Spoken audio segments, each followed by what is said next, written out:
welcome to another segment of Chicago History with Richie Z. Today we're going to deal with a good friend of mine. His name was Greg Zanis. Greg was a guardian angel for so many of us.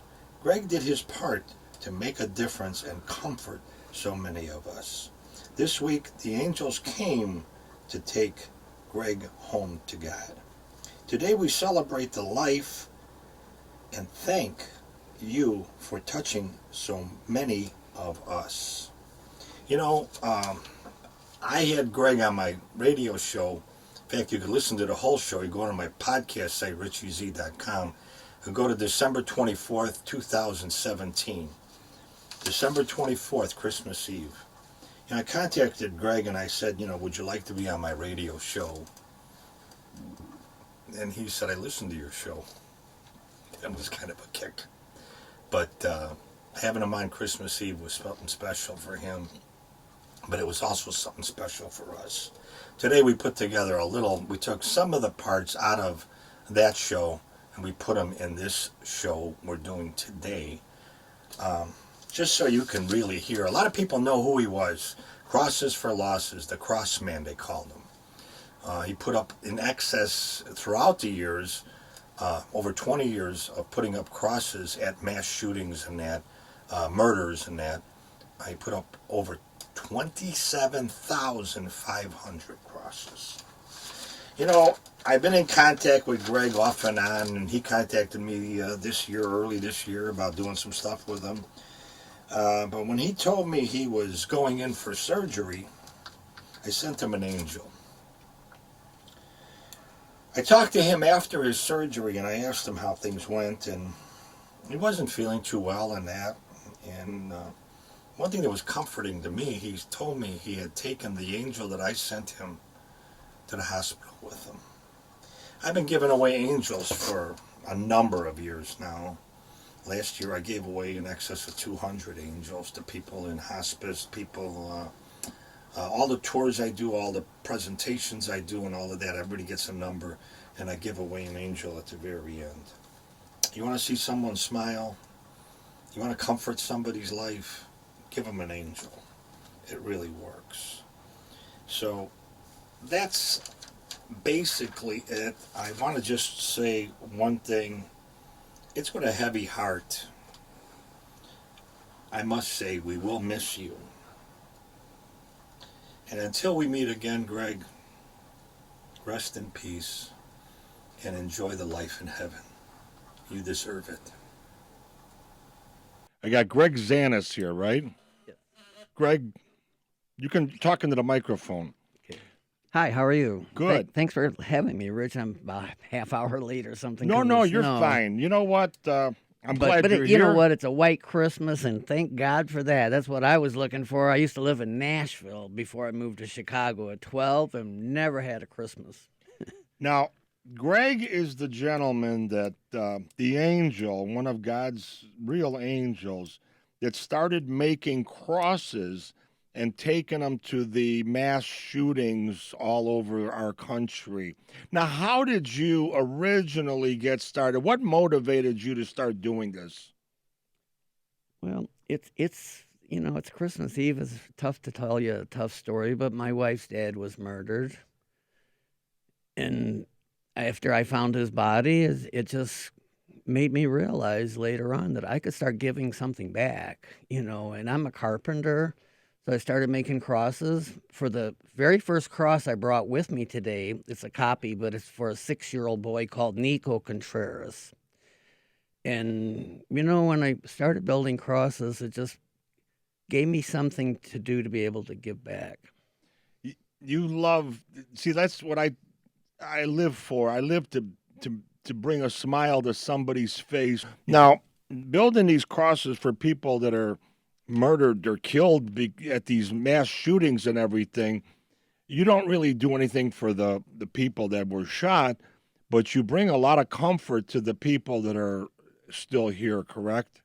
Well, thank God I don't have to do something for the people that are injured, because that, from my point of view, that's another cross. So Even if like this one kid has got 7 bullets in him, but he's alive from Columbine. So, What was the first massive thing that you went to? The first massive shooting?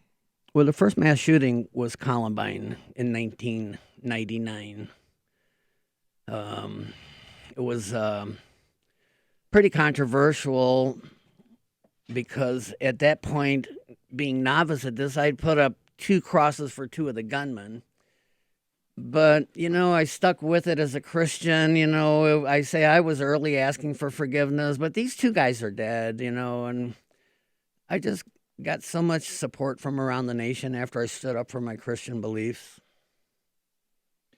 You were born and raised with Christian values and that, like I Absolutely. was. Yeah, I'm the son of a Greek Orthodox priest from Chicago here. And my grandfather was a Greek Orthodox priest too. And I very much the old school inside, And, Yeah, people our age know the difference between right and wrong, and when we see stuff like this happening today, it's just we don't understand it. We don't. There's well, no, and see, I understand it. When we've, I don't play politics, but when we take God out of the public forum, and 20, 30, 40 years later, this thing isn't working. We need to show with God, and whether it's you're Christian or Jewish or Muslim, it doesn't matter to me. God means you love somebody. When you lose somebody, that's my opportunity to talk to you about what God really is. But when we take God out of the public forum, don't get me wrong, this social engineering thing is just not working, according to Greg Zanis, a 67-year-old guy. we were taught the Ten Commandments. We knew when we were kids. You knew what was. You didn't have to be told what was wrong. You knew it. That was the teachings back then. That's right. And That's if we right. did something wrong, and even if one of our neighbors saw us or whatever, we knew we were in trouble. We were sick because we knew our parents would find out about it, and we were ashamed of what we did if we did wrong. And what you're saying, and we've succumbed to a lower standard today. So with God, in school, and when you tell them you take the 10 Commandments out of the public forum, thou shalt not kill, don't forget the rest of them. Well, a lot of people see things differently today than they did 20, 40 years ago. Let me ask you something. How many crosses have you made to date? I'd want it to be correct this morning, but 21,800. 21,000 or 100? Well, 2,100? 21,000 over 20 years. 21,000. Okay. And I forgot. 21,000. No, that's cool. Quite a bit. I have a notebook, but I want to be over 21,000 delivered. Now, you make these, you supply the material and everything, and then you drive them out to these locations, correct?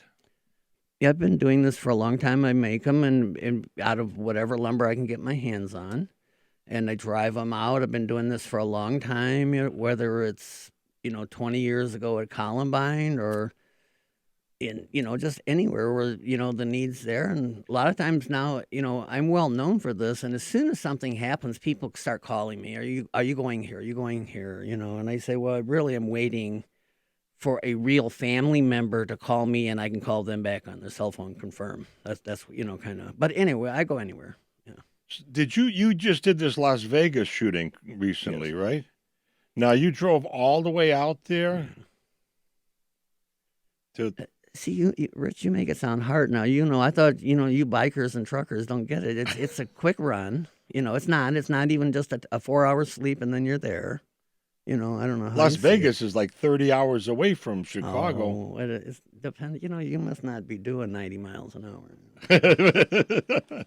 The Lord is with you. And sleeping on the highway. No, but anyway, yeah, it's far away, but Vegas was the most tremendous thing that's ever happened in my life because it's kind of like I came out. I don't know if you understand what I mean. People finally found out who's been doing this thing for all these years, and after memorial after memorial, and in Vegas, it was impossible to set up 58 crosses under kind of 12 hours it took, so it's impossible to get out of town. Unknown. your drive and your motivation and what you're doing is just um, it's unbelievable. Now you got some stuff here in Chicago set up too, right? Yeah, I've put a few thousand crosses in Chicago over the last 20 years. If you remember years ago when Judge Lefkoe got murdered in her house, Yeah, I or remember that. if you remember other things like the porch collapse or the E2 nightclub, The E2 and night. remember Jennifer Hudson's mom getting killed in Yeah. Inglewood. Well, that Inglewood thing, that was a drive for me. Somebody gave me a lot in Inglewood 2 years ago, and on that lot, right this minute, I have 619 crosses representing everybody that's been murdered in Chicago this year. And this is a focal point for the moms and dads. They go and they visit their sons' crosses. They write names on them. It's like a makeshift cemetery. There's so many crosses there. But I could talk about Chicago forever. I love Chicago. I want you to. I want you to expand on this. Yeah. Where is this location at? I mean, I want to know. You know what? Like I was saying earlier, we hear the negative stuff day in and day can I give out. one positive? We've been putting crosses in Inglewood every Sunday at 3:00 for a year. Inglewood last year had 79 murders. We bonded with these families that would have been retaliatory murders, and this year we're down to 37 murders because we know Dan Haas and I are a pastor. We know 50% of these are retaliatory. We can prevent those. Maybe that's just one of the formulas, but I'm saying in 1 year we made a 50% dent in one neighborhood. It's just amazing. This has been a tribute to our friend, Greg Zanis, better known as the Cross Man, the man that went around for 20 years and did crosses for losses. Thank you for touching each and every one of us in your own very special way. Thank you for being one of God's angels sent to us.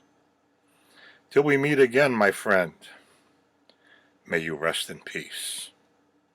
Go to Richie Z, 312-841-2560. Check out our website at richieze.com. RICHIEZIE.com. Go fund me at Richie Z. It's very important that we get funding for programming like this.